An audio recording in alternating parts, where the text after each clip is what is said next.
Good evening. I just thought I'd give you an update today on the Operation in the Word 1-year Bible reading that we're doing this year.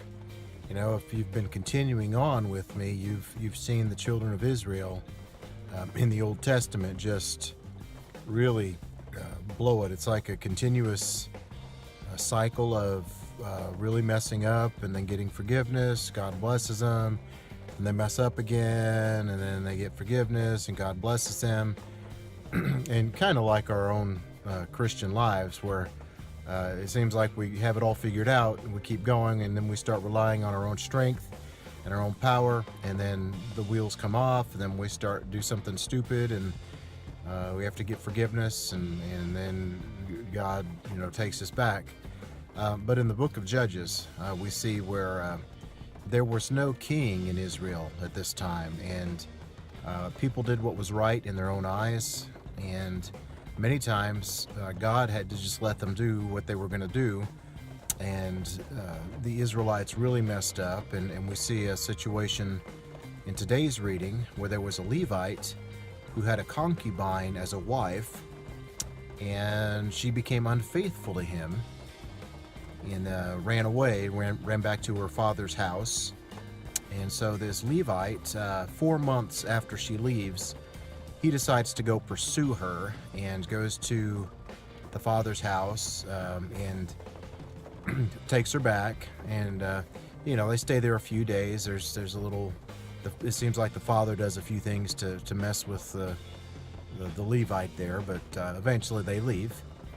On the way back home, they found a Super 8 motel. I'm just kidding, not a Super 8, but if they would have had motels, they probably would have stayed there. But they went to a town, Gibeah, and went to the town square, because in those days, if you were a traveler, you went to the town square and waited in the evening if you needed a place to stay, and the hospitable people of that town would come take you in. Well, there was a man in that town that did take the man and his concubine, and he probably had servants with him, took them all in. So they stayed with him for the night. And during the night, there were some evil men that came, and they were telling the man of Gibeah there, that was the host of this Levite and his wife, that we want the man to come out. We want to have sex with him. I mean, okay, this is all in the Bible. Okay, so let's just get this straight. They wanted to have sex with him, and that was a humiliating thing that they would do to people that were enemies. So the host said, "No, don't do that. You can have my virgin daughter. You can have this man's wife, but you can't have sex with the man." So eventually, the Levite let his wife out the door and locked the door behind her. So these evil men had their way with his wife all night. In fact, they raped her to death. Okay, now we see a lot of evil in our job, right? I mean, we see people at their worst, and we see what decisions people make when they're left to their own motivation, and they do what is right in their own eyes. And we have this a lot today. It seems right. It seemed right to let the wife sleep with these men. I mean, that's why he went to rescue her. She was unfaithful to him, and now he's forcing her to have sex with these men. They rape her to death, and to make it even worse, the next day, she ends up coming back to the house. He finds her on the threshold. He thinks she's just asleep. It turns out she's dead, so he puts her on the camel, whatever they had, and they start for home. He gets home, he's really mad, so he cuts her up into 12 pieces.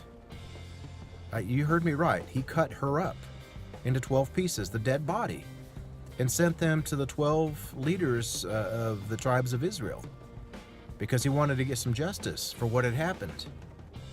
Oh, what an awful story. I mean, this story is in the Bible, guys.